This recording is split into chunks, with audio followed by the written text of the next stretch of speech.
சரியான இடத்திற்கு ஆலயத்துக்கு செல்லும் பொழுது சரியான நபர்களை இறைவன் உங்கள் கண் முன்னாடி காட்டிவிடுவார்.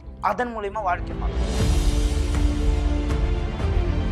நீங்க வாங்கக்கூடிய லேண்ட்ல ஈசானியத்துல கிணறு இருந்தா நீங்க தாராளமா வாங்கலாம்.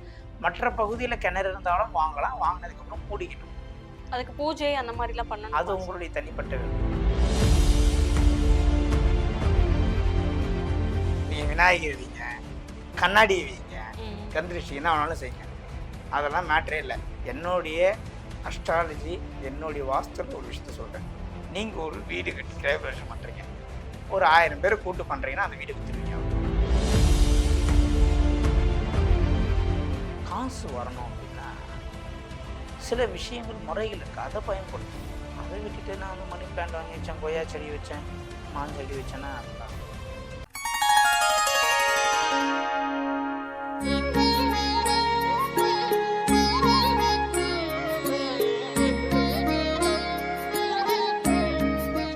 ஸ்ரீ வாராகி டிவி நேயர்களுக்கு வணக்கம். தொடர்ந்து நம்ம சேனல்ல ஆன்மீகம், ஜோதிடம், வாஸ்து சம்பந்தமான நிறைய விஷயங்கள் பார்த்துட்டு வரும். அந்த வகையில இன்னைக்கு நம்ம கூட ஜோதிடர் மற்றும் வாஸ்து நிபுணர் சம்பத் சுப்பிரமணியன் அவர்கள் இணைந்திருக்கிறார். வாருங்கள் பேசலாம். வணக்கம் சார். வணக்கம் மேடம். இப்ப ஜோதிடம் அப்படிங்கும்போது எனக்கு கிரகங்கள் சார்ந்த ஏதாவது ஒரு பிரச்சனைகள் இருக்கும்போது நான் பரிகாரமா கோவிலுக்கு போறேன், ஏதாவது ஒரு விஷயம் பண்றேன். ஆனா இப்ப வாஸ்து ரீதியா என் வீட்டுல ஒரு பிரச்சனை அப்படி இருக்குன்னா நான் அதை இடிச்சுதான் கட்ட வேண்டிய சூழ்நிலை ஏற்படுமா, இல்ல அதற்கும் ஏதாவது கொஞ்சம் பரிகாரம் அந்த மாதிரி ஏதாவது இருக்குதா? கை வஞ்சிச்சு இப்போ உங்களுக்கு. இப்போ போய் கட்டு போட்டா சரியாயிடும் நான் சொல்றேன். நீங்க என்ன சொல்றீங்க, நான் போய் விளக்கு ஏத்திட்டு 27 சுத்த போறேன், எலும்பு தானா கூடிக்கணும் சார்னு கேக்குறீங்க. இதுல ரெண்டுத்துல எது சரியான பதில்? புரியுது சார் நீங்க சொல்றது. அப்ப ஜோதிடம் பார்க்கும்போது மட்டும் எனக்கு இந்த கோயிலுக்கு போனா உங்களுக்கு சரியாயிடும் அப்படின்னு சொல்றது இருக்கு இல்லையா?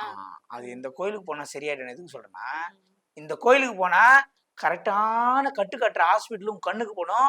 அப்ப அந்த டாக்டர் கிட்ட நீங்க கட்டு கட்டிப்பீங்க, குணமாயிடுவீங்கன்னு சொல்றோம். புரியுதுங்களா? இதுதான் உண்மை. சரியான இடத்திற்கு ஆலயத்துக்கு செல்லும் பொழுது சரியான நபர்களை இறைவன் உங்கள் கண் முன்னாடி காட்டிவிடுவார். அதன் மூலியமா வாழ்க்கை மாறும். இப்போ நோய் ஒருத்தவனுக்கு இருக்குதுன்னு வைங்களேன், நம்ம ஏன் ஒரு கோயிலுக்கு போக சொல்றோம்? அங்க போன பிறகு அந்த கோவிலில் இருக்கக்கூடிய தெய்வத்தோடைய கடைக்கண் பார்வை பட்ட பிறகு அவருக்கு ஒரு மருத்துவர் கிடைப்பார். அந்த மருத்துவர் மூலியமா நோய் குணமாகும். அந்த மருத்துவரை கொடுப்பதற்கு தான் இறைவன் அங்க அழைக்கிறார். அதுக்குதான் நீங்க அங்க போகணும். ஆலயம் என்பது அடிக்கடி சொன்ன, இறைவனை தவிர ஒருத்தனுடைய வாழ்க்கையில யாருமே மாற்றத்தை ஏற்படுத்த முடியாது. இறைவன் வந்து சாதாரண சக்தி அல்ல, அது அபரீத சக்தி. அதனால ஒரு விஷயத்தை தெளிவா புரிஞ்சுக்கணும். ஓகே. அதே மாதிரி இப்ப நான் ஒரு லேண்ட் வாங்குறேன் அப்படிங்கும் போது அந்த இடத்துல ஒரு கிணறு இருக்கு. இப்ப நான் கிணறு இருக்கிற ஒரு லேண்ட வாங்கலாமா, இல்ல நான் அந்த லேண்ட்ல இப்ப நான் வாங்கிட்டேன், இப்ப நான் வீடு கட்டணும் அப்படிங்கும்போது அதற்கு ஏதாவது நான் பண்ணணுமா? ஏன்னா மோஸ்ட்லி கிணறு இருக்கிற ஒரு லேண்ட் வாங்க கூடாது அப்படிங்கிற மாதிரி ஒரு விஷயம் சொல்லுவாங்க இல்லையா? கிடையாது. கிணறு இருக்கிற லேண்ட வாங்கலாம். ஈசானியத்துல கிணறு இருக்கணும், வடமேற்கு, தென்மேற்கு, தென்கிழக்குல கிணறு இருக்கக்கூடாது. அந்த மாதிரி ஒரு இடமா இருந்தா நீங்க வாங்கலாம். நீங்க வாங்கக்கூடிய லேண்ட்ல ஈசானியத்துல கிணறு இருந்தா நீங்க தாராளமா வாங்கலாம். மற்ற பகுதியில கிணறு இருந்தாலும் வாங்கலாம். வாங்கினதுக்கு அப்புறம் மூடிக்கணும். அதுக்கு பூஜை அந்த மாதிரி எல்லாம் பண்ணணும். அது உங்களுடைய தனிப்பட்ட விருப்பம். பூஜை பண்ணிட்டு தான் மூடணும் நான் சொல்ல மாட்டேன். அது உங்களுடைய தனிப்பட்ட விருப்பம். ஆனா கிணறு மூட வேண்டும். ஈசானியத்துல இருந்தா கிணறு மூட வேண்டாம். தெரிஞ்சவங்க ஒருத்தவங்க சொன்ன ஒரு விஷயம் வந்து, அவங்க வீட்டுல வந்து ஒரு பெரிய மாமரம் இருந்துச்சு. அந்த மாமரம் வந்து நல்லா இருந்த ஒரு மரம் வந்து பட்டு போயிடுச்சு. பட்டு போய் ஒரு 10 நாள்ல அந்த வீட்டு ஓனர் வந்து இறந்துட்டாங்க. சோ இந்த மாதிரியான அறிகுறிகள் எல்லாமே காட்டுமா சார்? அதுதான் நான் மறுபடியும் சொல்றேன். ஒரு ஓனருக்கு வர பாதிப்பை மரம் எடுத்துக்கிச்சு. மரம் எடுத்தும் விடாம அவர் இறந்திருக்காருன்னா இதுக்கு பின்னாடி வேற கிழக்கு பாதிக்கப்பட்டிருக்குன்னு சொல்லலாம். உங்க வீட்டு நல்லா கேட்டுங்க. உங்க கையால ஒரு பிடி சோறு நாய் சாப்பிட்டுச்சுன்னா நாய் தான் முதல்ல இறக்கும். உங்க கையால ஒரு பகிட்டி தண்ணி அந்த மாமரத்துக்கு கொட்டினீங்கன்னா மாமரம் தான் முதல்ல இறக்கும். அதுக்கப்புறம் தான் அவர் இறந்திருக்காரு. அப்போ மாமரம் இறந்தும் கூட அவரை காப்பாற்ற முடியவில்லை என்றால் அவர்கள் வீட்டில் வேற ஏதோ ஒரு பாதிப்பு இருக்கு. அது கிழக்கு பாதிப்பா இருக்கும். அதை இன்னும் தெளிவாக சொல்ல வேண்டும் என்றால் மாந்திரிக பிரச்சனையாக இருக்கிறதுக்குள்ள வாய்ப்புகள் அதிகமா இருக்கும். அவங்க வீட்டுல தெற்கு மத்தியமத்துல பாத்ரூம் இருக்கும், இல்லைன்னா கிழக்கு பாதிப்பு அவசியம் இருக்கும். ரெண்டுத்துல எதனா ஒன்று. இப்ப நம்ம செடிகள் வைக்கும் போதுமே அத வந்து பார்த்து இந்த செடி தான் வைக்கணும், அந்த செடி தான் வைக்கக்கூடாதுன்ட்டு ஏதாவது இருக்குதா சார்? தேவையான செடியை வைங்க. மணி பிளான்ட் வச்சா பணம் வரும்ன்ட்டு மணி பிளான்ட் எதுவுமே வீட்ல வைக்காதீங்க. ம். என்னான்னே ஆமா. அந்த புரியலையே! நெறைய கடைகள்ல கூட மணி பிளான்ட்லாம் இருக்கும்ல சார் மணி ஒரு பிளான்ட் ஆஃபீஸ்ல. வச்ச கடை நெறைய கடை இப்போ ம். வாடகையே கட்ட முடியாது. காலி பண்ண கடைலாம் நான் காட்டுறேன். ம். மணி பிளான்ட் இருக்கிற எவ்வளோ வீட்ல வந்து பார்த்தீங்கன்னா, பிரச்சனை இருக்கத்த நான் காட்டுறேன். ம். ம். என்ன ஒண்ணுமே புரியலையே! மணி பிளான்ட் வச்சா சார் பணம் வரும். நடக்கிறது தானே சார் நம்ம இல்ல இப்போ கேட்கணும். மணி பிளான்ட் வாங்கி வைங்க. நான் ஒன்னும் வாஸ்து அஸ்ட்ராலஜிலாம் பார்க்காத வீட்ல இருக்கிற பணம் எப்படி வருதுன்னு பார்க்குறேன். ம். அது எப்படி வரும்? எப்படி வரும்? ம். உழைச்சா தான் காசு வரும். வேலைக்கு போனா தான் வரும். மணி ஓகே. பிளான்ட் வாங்கி வச்சா மணி பிளான்ட் விக்கிறவருக்கு நல்ல காசு வரும். ம். ம். அதெல்லாம் சும்மா.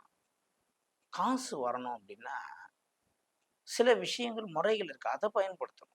அத விட்டுட்டு நான் வந்து மணி பிளான்ட் வாங்கி வச்சேன், கொய்யா செடி வச்சேன், ம். மாஞ்செடி வச்சேன்னா அதெல்லாம் ஓகே. போனா ம். மாஞ்செடி வச்சா மாங்காய் கிடைக்கும், ஊறுகாய் போடலாம். ம். கொய்யாக்காய் வச்சா சாப்பிடலாம். ஏழைகளின் ஆப்பிள் வந்து கொய்யாக்கான்னு சொல்லுவாங்க. உடல் ஆரோக்கியத்துக்கு நல்லது, மலச்சிக்கலுக்கு நல்லது. அத சரி பணம் வரும்னு நினைச்சு நீங்க காத்துட்டு இருக்கக்கூடாது. அது தவறான ஒரு சார் இந்த பெயிண்ட் அடிக்கிறது அப்படிங்கிறது, இப்ப நம்ம ரூம்க்கு ஒரு கலர் அடிப்போம், ஹாலுக்கு ஒரு கலர் அடிப்போம். இந்த மாரி ஒவ்வொரு ரூமுக்கும் ஒரு கலர் நம்ம அடிக்கிறது வழக்கம். ஸோ இந்த பெயிண்ட்டுமே இப்படிதான் அடிக்கணும், இந்த கலர் தான் அடிக்கணும், இந்த கலர் தான் ராசியான கலர் அந்த மாதிரிலாம் ஒரு விஷயம் இருக்குதா? அதாவது பெயிண்ட் வந்து சிகப்பு, கருப்பை தவிர்த்து மத்த எந்த கலர் வேணாலும் நீங்க அடிச்சுக்கலாம். ம். ஒவ்வொரு ரூமுக்கும் ஒரு ஒரு கலர் அடிப்பது ரொம்ப நல்லது. அது ஒரு ஓகே. மாற்றத்தை அந்த ரூமுக்குள்ள போகும்போது ஒரு ஃபீல் வேற மாரி இருக்கும். ம். ம். அதனால தான் ஒவ்வொரு ரூமுக்கு ஒரு ஒரு கலர் சொல்றோம். அதுல மேக்ஸிமம் தவிர்க்க வேண்டியது சிகப்பு மற்றும் கருப்பு மேடம். நான் இப்போ வாஸ்து ரீதியா நெறைய இந்த ஆம வச்ச மாரியான ஒரு பொம்மைலாம் அதெல்லாம் விக்கிறாங்க இல்லையா சார்? அது வச்சா நல்லது அப்படின்லாம் சொல்றாங்க. அது எந்த அளவுக்கு இப்போ சார் அது? நான் சொல்றேன், ம். நீங்க யாருன்னா ஆமை பொம்மை வச்சா நல்லது, ம். சைனீஸ் பொம்மை வச்சா நல்லதுன்னு சொன்னா, நீங்க ஷூட் எடுக்கும்போது டக்குன்னு நிப்பாட்டிட்டு எனக்கு ஃபோன் பண்ணுங்க. நான் கிளம்பி வந்துடுறேன். ம். அவங்களையும் கூட்டின்னு போயிடலாம். அப்படியே கேமராமேனோட. கூட்டின்னு போயிட்டு ஆமை பொம்மை வாங்கி வச்சுட்டு அங்கேயே கேமரா ஆன் பண்ணி வச்சிடலாம். 6 மாசம் கூட வச்சிடலாம். எல்லாரும் பார்த்துன்னு இருக்கட்டும். காலைல எழுந்து ஐபிஎல் மேட்ச் பார்க்குற மாரி, ஹைலைட்ஸ் பார்க்குற மாரி பார்த்துன்னு இருக்கட்டும். என்ன நடக்குதுன்னு பார்ப்போம். என்ன இதெல்லாம் என்ன முறைன்னு எனக்கு தெரியலையே. ஆமை வச்சா நல்லது, குதிரை வச்சா குதிரை படம் மாட்டினா நல்லது. அதுலயும் குதிரை படம் எந்த செவுத்துல மாட்டணும்? ஆமா. குதிரை படம் நெறைய வீட்ல இது அந்த பார்த்துருக்கேன். குதிரையை வைத்து ம். ஒரு குடும்பமே பிழைக்கும். இப்போ மெரினா பீச்ல போனீங்கன்னா, ஒரு ரவுண்டுக்கு ஒரு ரூ. 100 கேட்பாரு அந்த குதிரை சவாரி செய்றவரு. ம். அது வந்து குழந்தை போணும்னு சொன்னா அடிப்பாரு அவங்க அப்பா. ம். புரியுதுங்களா? குதிரை சவாரிய ம். போனோம்னு ஒரு குழந்தை கேட்டதுன்னா அடிப்பாரு. அது கூட்டின்னு வருவாரு. அது கத்திக்கினே வரும். புரியுதுங்களா? ஓகே. ஆனா இவர ரூ. 2000 குடுத்து குதிரை படத்த வாங்கி செவுத்துல மாட்டுவாரு. இது இது எந்த வகையில நியாயம் நீங்க நினைக்கிறீங்க? ம். அந்த ரூ. 100 அந்த குதிரை சவாரிக்காரர் குடுத்திருந்தா அவங்க குடும்பம் பொழச்சிருக்கும். இல்ல குதிரைக்கு கொள்ளு வாங்கி குடுத்துருப்பாரு. குதிரைக்காச்சும் உணவுக்கு தீனிக்கு ஆயிருக்கும். அதுக்கு ரூ. 100 கூடியான்னா, ம்.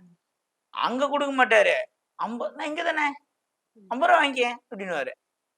இங்க என்ன பண்ணுவாரு? ரூ. 2000 குடுத்து ஜோதிடர் சொன்னாருன்னு பெருசா வாங்கின்னு வந்து குதிரை படத்த மாட்டிக்கின்னு, நாளைக்கு பலன் வந்துருமா? பலன் வந்துருமான்னு பார்த்துன்னு இருப்பாரு. வாழ்க்கையே போயிடும். ஓகே. புரியுதுங்களா? இது ஓகே. ஒண்ணுமே நடைமுறையில சாத்தியமான விஷயத்த தான் பார்க்கணும். Okay sir. புரியுதுங்களா? ஓகே. இப்ப அதே மாரி இந்த வீடு கட்டணும் அப்டின்னா, வெளில இந்த திருஷ்டி அ ஃபோட்டோ இந்த விநாயகர் ஃபோட்டோ வைக்கிறது அப்படிங்கிறது வழக்கம். இன்னும் நெறைய பேர் வீட்ல வந்து விநாயகர் செல வீட்டுக்கு முன்னாடி வச்சிருப்பாங்க. அந்த மாரி வைக்கலாமா சார்? இல்ல அந்த மாரி வச்சா என்ன மாதிரியான வழிமுறைகள நம்ம ஃபாலோ பண்ணணும்? அதாவது விநாயகர் அவதரிச்சு வந்ததே உங்க திருஷ்டிய கழிக்க தான். அப்படிதான் இல்லையா? விநாயகர் வச்சா நல்லது நடந்துரும். இப்ப நல்லது நடக்காதுன்னா விநாயகர் வச்சிட மாட்டீங்க. சார் இல்ல, இல்ல. பொதுவா வீடு கட்டணும் அப்டின்னா, அந்த விநாயகர் ஃபோட்டோ அப்படி முன்னாடி வைக்கிறது வழக்கம். இன்னும் ஒரு சில பேரு விநாயகர் சிலையே குட்டியா பாருங்க. வைப்பாங்க நான் சார். ஒண்ணு சொல்றேன்.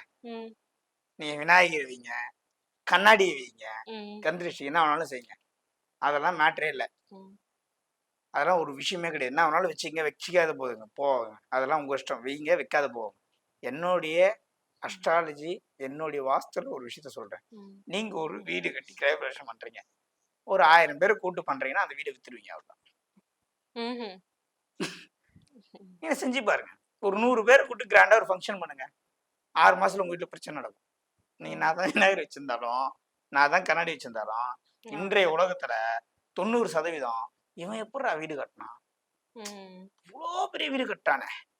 அவனுடைய அந்த எண்ணத்துக்கு முன்னாடி கண்ணாடியே சுக்கு நூறா உடைஞ்சிரும். விநாயகரே ஓட்டுருவாரு. ம். ஏன்னா, நம்ப ஆட்களுடைய எண்ணத்துடைய வலிமை அந்த அளவுக்கு இன்னைக்கு கலியுகத்துல இருக்குது. சொந்த வண்டி வாங்கி ஜாலியா குடும்பத்தோட வெளிய போறான். வண்டியா வாங்கிட்டான்னு பக்கத்து வீட்டுக்காரன் எட்டி பார்க்கறான், போற வண்டி ஆக்சிடென்ட் ஆயிடுச்சுங்க. ம். புரியுதுங்களா? ஓகே. கண் திருஷ்டி அந்த அளவுக்கு ஆ பவர்ஃபுல். நீ எந்த விநாயகரால கூட காப்பாத்த முடியாது விநாயகரே சொல்றீங்க. எஸ்கேப் ஆயிட்டாரு, பயந்துட்டாரு. அவர் குடும்பத்துல பிரச்சனை நடக்கும். யாரு? விநாயகர் ம். குடும்பத்திலே பிரச்சனை நடக்கும். நம்ம ஆளுங்க பண்ற வேலை இருக்குது ம். சாதாரண வேலை கிடையாது.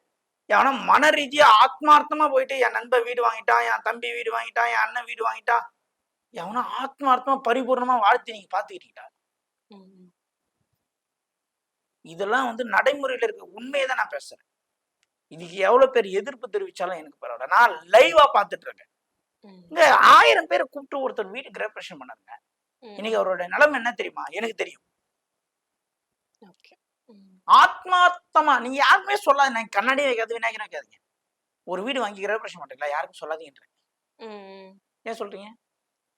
கண்டிப்பா நல்லா ஆத்மார்த்தமா வாழ்த்த மாட்டான்னு தெரியும். ம். அப்புறம் அவனை கூப்பிட்டு, புரியுதுங்களா? ம். நீங்க ஒரு கண்ணாடி வச்சுட்டு கந்திரிச்சு வேலை செய்யாதுன்னு நினைச்சு அவன் பயங்கரமா உங்க வீட்டை பார்த்து ஒரு கால்குலேஷன் பண்ணி போய் கண்ணாடி தோத்துரும். ம்ஹ்ம். கண்ணாடி தோத்துரும். வீட்டே வித்துருவீங்க. அதனால இந்த மேக்சிமம் முடிஞ்ச அளவுக்கு வீடு கட்டி கிரகப்பிரவேசம் பண்றவங்களா உங்க அம்மா உங்க அப்பா அவ்வளவுதான். கல்யாணம் ஆகிதான் மாமனார் மாமியார் மச்சான் அப்படின்னு நிப்பாட்டி போதும். இன்னைக்கு இருக்கக்கூடிய உலகத்துல ஆத்மார்த்தமா வாழ்த்தக்கூடிய மனிதர்கள் யாரும் கிடையாது. ஓகே. அப்படி ஆத்மார்த்தமா வாழ்த்தக்கூடிய மனிதர்கள் யாருன்னா அவங்க சுற்றத்துல இருந்தாங்கன்னா அவங்கள மிஸ் பண்ணாது. அவங்கள முதன்மையா வர வச்சு பண்ணுங்க. ஏன்னா நீங்க கந்திருஷ்டி ஜெயிக்கணுன்றதுக்காக தான் ஒரு பொருள் வைக்கலாமான்னு கேக்குறீங்க. கந்திருஷ்டிக்கு முன்னாடி எந்த பொருளும் ஜெயிக்காது. ம்ஹ்ம். அவன் ஒண்ணுதான் சொல்றேனே, ம். புதுசா குடும்பத்தோட போறான் காரத்துன்னு எவ்வளவு கஷ்டப்பட்டு அதை வாங்கிருப்பான். ம். புரியுதுங்களா? இவருக்கு என்ன வந்தது? அது கம்பெனில கூட வாங்கி கொடுத்துருக்கலாம். கம்பெனி நேம்ல கூட ரிஜிஸ்டர் இருக்கலாம். ஒரே பார்வை தாங்க பார்த்தான். வண்டி ஆக்சிடென்ட். ம். அப்ப பாத்தீங்க இப்ப இவருக்கெல்லாம் நான் கந்திருஷ்டி பரிகாரம் வேலை செய்யணும்னு நினைக்கிறீங்க. அவங்க வீட்லயும் விநாயகர் இருக்குது, அவங்க வீட்லயும் கண்ணாடி இருக்குது. ஏன் அடிபட்டது? தோத்துரும். கந்திருஷ்டி முன்னாடி எல்லாமே தோத்துரும். ம்ஹ்ம். டேங்கப்பா இந்த சேனல்ல இவ்வளவு வியூஸ் போதானோ தோணுவான். பார்த்த சேனல்ல ஸ்ட்ரைக் வச்சு தூக்கி போட்டான். நடந்ததா இல்ல, சேனல் பேரை சொல்ல நினைக்கிறேன். வேணாம் வேணாம் சார். புரியுதுங்களா? அந்த ம். சேனல் கொடி கட்டு பிறந்த 2 சேனலு அப்படியே எல்லாரும் பேசினாங்க. பா, சேனல். சில பேருக்கு வந்து தெரியாத விஷயம். ம். ஒரு சில பேர் என்ன பண்ணுவான், இவ்வளவு வியூஸ் போகுதுன்னா எவ்வளவு ரெவென்யூ வரும், இவ்வளவு ரெவென்யூ இந்த மாசம் எவ்வளவு ரெவென்யூ, இது பார்க்கறதுனே ஒரு 10 பேர் இருப்பான். ஆமா. சில பேருடைய வேலை என்னன்னா மத்தவனுடைய வேலையை பார்க்கத்தே வேலையா இருக்கும். ம். 2 சேனலுமே ஸ்ட்ரைக் வச்சு தூக்கி போட்டான். ம். புரியுதுங்களா? இவன் இப்ப மறுபடியும் ஃபர்ஸ்ட்ல இருந்து வராங்க. வேற ஒரு பேரை வச்சு வேற ஒரு லோகோவை மாத்தி வந்துருக்கிறான். இப்ப ம். இவங்கலாம் கண்ணாடி வைக்காதே இருந்தாங்க. கண்ணாடி வச்ச அந்த அந்த அந்த நான் சொல்ற சேனல் இருக்குது.